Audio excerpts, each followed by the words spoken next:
حضرت عیسیٰ علیہ السلام کے پاس ایک شخص آیا تو اس نے آ کے کہا میں نے آپ کے ساتھ رہنا ہے، حضور میں نے آپ کے ساتھ رہنا ہے۔ آپ فرمانے لگے دنیا دار بن کے رہو گے کہ دیندار؟ کہنے لگا جی میں دیندار بن کے رہوں گا۔ فرمانے لگے دنیا کی طلب نہ کرنا ورنہ میری صحبت میں نہیں رہ سکو۔ حضرت عیسیٰ علیہ السلام نے شادی نہیں کی، مکان ہی نہیں بنایا، ایک تکیہ، ایک پیالہ، ایک کمبل، جہاں رات ہوتی وہی سو جاتے۔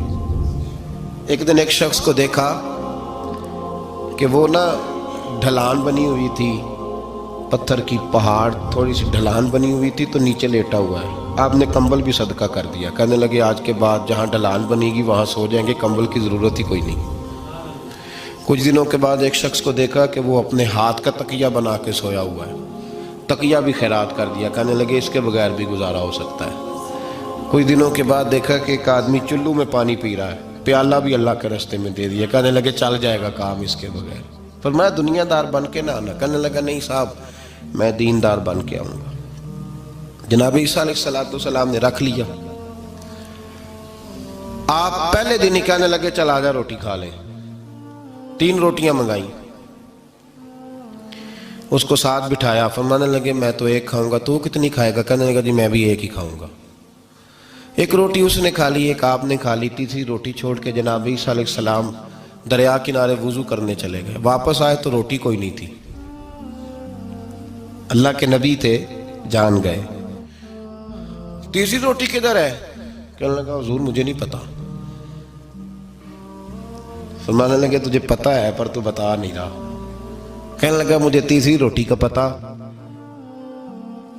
حضرت عیسیٰ علیہ السلام ایک ہرنی جا رہی تھی، اس کے ساتھ 2 بچے تھے، آپ نے ایک بچہ پکڑا، اس کو ذبح کیا، لکڑی جلائی، اس کو بھونا، اس کو بھی کھلایا، خود بھی کھایا، ہڈیاں جمع کر دیں۔ جب وہ ہڈیاں اس پہلو کو ذرا سمجھیے گا، جب کھا بیٹھے ہڈیاں جمع، وہ ہرنی بھی کھڑی ہے، دوسرا بچہ بھی کھڑا ہے، ایک بچہ ذبح کر کے کھا لیا، دوسرا کھڑا ہے۔ جب پیٹ بھر لیے وہ بھی ڈکار لینے لگا سامنے، تو حضرت عیسیٰ علیہ السلام ہڈیوں سے کہنے لگے چلو اٹھ جاؤ اللہ کے حکم سے۔ ہرنی کا بچہ پھر سے زندہ ہو گیا، وہ چلا گیا، ماں اس کو ساتھ لے کے روانہ۔ فرمانے لگے دیکھ اللہ نے مجھے معجزہ دیا ہے، ہم نے کھا بھی لیا ہے اور بچہ چلا بھی گیا ہے، ہمارے پیٹ میں ہے بھی، اور اب تو بتا دے روٹی کس نے کھائی ہے؟ کہنے لگا جی مجھے نہیں پتا، نہیں پتا مجھے۔ حضرت عیسیٰ علیہ السلام اس کو ساتھ لے کے بڑھے تو دریا کے اوپر، پانی کے اوپر پیدل چلنے لگے، دریا پار کر گئے۔ فرمانے لگے تو پانی پہ چلتا رہا ہے، سارا پانی کراس کر گیا ہے تو ڈوبا نہیں، اب بتا دے روٹی کس کے پاس ہے؟ کہنے لگا نہیں پتا مجھے پتا۔ اللہ اکبر، بدلتے نہیں، نہ بدلا۔ حضرت عیسیٰ کہنے لگے منوا کے میں بھی چھوڑوں گا، تو مانے گا۔ آپ نے ریت کٹھی کی، ریت 3 حصوں میں ریت جمع کر لی اور پھر اس پر کچھ پڑھ کے پھونکا تو وہ سونا بن گئی۔ 3 ڈھیریاں تھی ریت کی، پھونکا تو سونا بن گئی۔ آپ فرمانے لگے یہ سونا تیرا، ایک ڈھیری تیری، ایک میری، اور تیسری اس کی جس نے تیسری روٹی کھائی ہے۔ کہنا جی میں ہی کھا دی، میں نہیں کھائی۔ یہ تیسرا اس کا حصہ جس نے تیسری، کہنے لگا میں نہیں کھائی ہے، مان گیا۔ ذرا بات کو سمجھیں، پانی پہ پیدل چلا ہے پر مانا، دنیا دار ہے نا، مانا نہیں۔ ہرنی کا بچہ زندہ ہوتا دیکھا ہے پر مانا، دنیا قابو آنے لگی ہے تو مان گیا ہے۔ کہنے لگا جی میں نہیں کھائی ہے۔ فرمایا او بھلے مانس، تجھے کہا تھا دنیا داری نہ کرنا، تجھے جناب عیسیٰ کی صحبت ملے گی، پر تو ایک روٹی پہ رہ گیا یار۔ کہاں دنیا دار پجاری زرد کتیاں دے گل ٹلی ہو، کہاں رہ گیا؟ حضرت عیسیٰ کہنے لگے تو نے ایک پیغمبر کی صحبت ضائع کر دی صرف دنیا داری کے لیے۔ فرمانے لگے میں نے کیا کرنا ہے سونا، تو تینوں کے تینوں ڈیریاں تو ہی رکھ لے، تیری ہیں، پر تو نے زیادتی کی، تو نے قیمت نہیں ڈالی ہماری صحبت کی۔ آپ اٹھ کے چلے گئے۔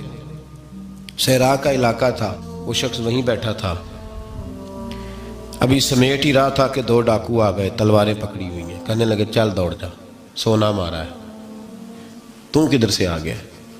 منت کی، کہنے لگا چلو مہربانی کرو، 3 حصوں میں ہے، 2 لے لو، ایک تو مجھے دے دو۔ ایک تو دے دو. منت کرنے لگا, وہ مان گئے, کہنے لگے چلو ٹھیک ہے. دوستی کر لی, نام پتہ پوچھ لیا, گفتگو ہونے لگی. تھوڑی دیر بیٹھے تو ایک دوسرے سے فرینک ہو گئے, بے تکلفی شروع ہوئی. تو کہنے لگے بھوک بڑی لگی ہے, روٹی تو لاؤ. ایک کو بھیجا, ڈاکوؤں میں سے ایک کو بھیجا کھانا لینے, وہ کھانا لینے چلا گیا. اب یہ دونوں پیچھے رہ گئے, ایک وہ روٹی کھانے والا اور ایک ڈاکو. تو آپس میں کہنے لگے یار یہ تیرا پوچھتا ہے وہ روٹی کھانے والا, تیرے اس کے ساتھ کیا تعلق ہے؟ کچھ بھی نہیں, ڈاکو سجن ہے. کہنے لگے ایسے اتنا سونا اسے دے رہے ہو, آتا ہے تو دونوں پکڑ کے مار دیتے ہیں اس کو, اور سونا دونوں آدھا آدھا بانٹتے ہیں. بالکل ٹھیک ہے, میرا کون سا چچا کا بیٹا ہے, چھوڑو. ویسے اس دور میں چچا کے بیٹے بھی پکڑ ہی لیتے ہیں اگر کبھی مسئلہ بن جائے تو. چلو جی, فیصلہ ہو گیا. اب وہ جو گیا وہ بھی تو دنیا دار تھا نا, اس نے کھانا خریدا تو اس نے کہا میرا کون سا ان سے یہ رہنا ہے. اس نے روٹی میں زہر ڈال دیا. اس نے کہا میں ان کو ماروں گا اور سارے سونے پہ قبضہ کروں گا. حب الدنیا راست من کل خطیہ, ہر برائی کی جڑ ہے. وہ کھانا لے کے آیا, ابھی اس نے رکھا ہی تھا, دونوں نے حملہ کر دیا, پکڑا اور مار ڈالا. وہ مر گیا. اب یہ مزے سے بیٹھ کے روٹی کھانے لگے, سیر ہو کے پیٹ بھر کے روٹی کھائی. چند لمحے گزرے تو دھڑام سے روح پرواز کر گئی. حضرت عیسیٰ 1 گھنٹے کے بعد گزرے, 3 لاشیں پڑی اور سونا ویسے کا ویسا پڑا. ایس ووٹی کئی خامد کیتے, جو کیتا سو کھانا, سونا ویسے کا ویسے پڑا ہے. جناب عیسیٰ علیہ السلام کھڑے ہو کے اپنے حواریوں سے کہنے لگے اس کو کہا تھا تو صحبت حاصل کر, دنیا داری سے بچ. لیکن اس نے دنیا داری کو فوقیت دی, ایک پیغمبر کی صحبت کو فوقیت. آج نقصان یہ ہوا ہے کہ خود مرا ہے اور 2 لاشیں اور بھی اس نے ساتھ کٹھی کر لی. دنیا داری سے بچ جائیں.